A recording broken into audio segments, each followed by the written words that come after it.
அனைவருக்கும் வணக்கம். ஏகே பூக்கடை பழனி. இன்று அமாவாசை. பித்ருக்கள் வழிபாடு, அதாவது முன்னோர்களை வழிபாடு செய்வது மிகவும் சிறப்பு.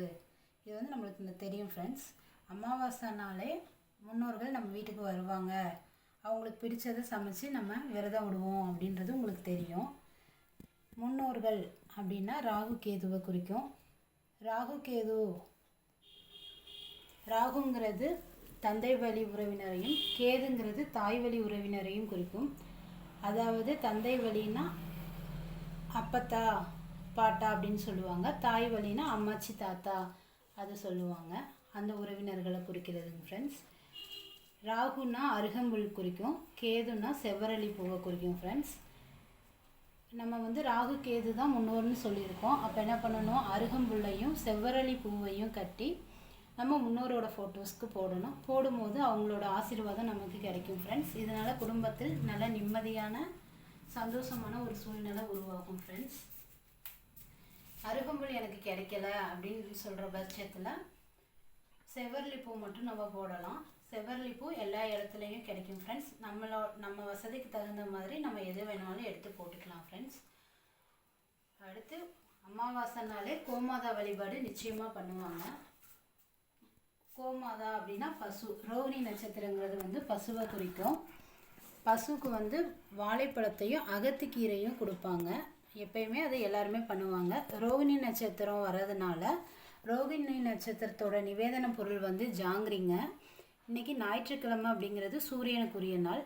அதனால் என்ன பண்ணணும் அப்படின்னா, ஒரு கோதுமை மாவில் ஒரு சப்பாத்தி பண்ணி அந்த சப்பாத்திக்குள்ளார இந்த ஜாங்கிரியை வச்சு மடித்து கொடுக்கும்போது சூரியனோட அருளும் கிடைக்கும், சந்திர பகவானுடைய அருளும் நமக்கு கிடைக்கும். ஏன்னா ரோகிணி நட்சத்திரம் சந்திரனுக்குரியதுங்க. என்னால் சப்பாத்தி பண்ணுறதுக்கு டைம் இல்லை அப்படின்னா நீங்கள் ஜாங்கிரி மட்டும் கொண்டு போய் பசுமாட்டிற்கு வாழைப்பழமும் ஜாங்கிரியும் கொடுக்கலாம் ஃப்ரெண்ட்ஸ். அது உங்களுடைய விருப்பம்.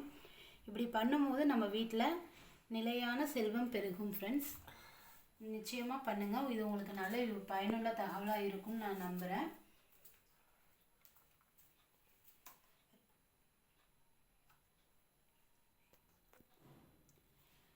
இந்த அமாவாசைக்கு கோமாதா வழிபாடும் முன்னோர்கள் வழிபாடும் பண்ணுவீங்கன்னு நம்புகிறேன் ஃப்ரெண்ட்ஸ். இது மாதிரி பண்ணும்போது நம்ம தாய் வழி உறவினருடைய ஆசீர்வாதமும் தந்தை வழி முன்னோர்களுடைய ஆசீர்வாதமும் நமக்கு நிச்சயமாக கிடைக்கும் ஃப்ரெண்ட்ஸ். கோமாதா வழிபாடு பண்ணுறதுனால நம்ம வீட்டில் நிலையான செல்வம் நிலைத்திருக்கும் என்பது நிதர்சனமான உண்மை.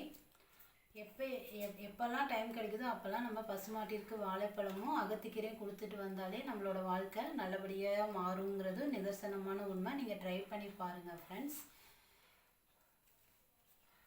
இது மாதிரி அரளிப்பூ கட்டி போடும்போது முன்னோர்கள் ஆசீர்வாதமும் கிடைக்கும், நம்மளுக்கு ஒரு ஆத்ம திருப்தி கிடைக்கும் ஃப்ரெண்ட்ஸ். நம்ம கையாலேயே கட்டி போடும்போது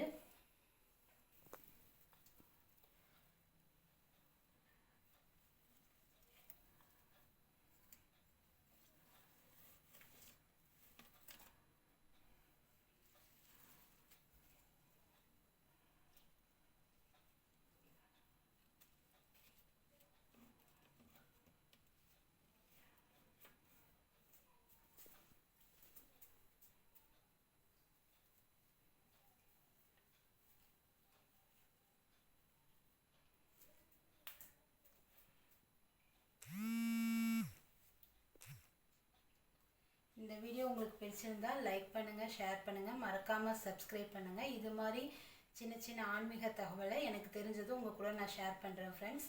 இது உங்களுக்கு பயனுள்ளதாக இருக்குன்னு நான் ரொம்பவே நம்புகிறேன் ஃப்ரெண்ட்ஸ். இதை ஃபாலோ பண்ணுங்கள், நிச்சயமாக உங்களுக்கு நல்லது நடக்கும். தேங்க்யூ.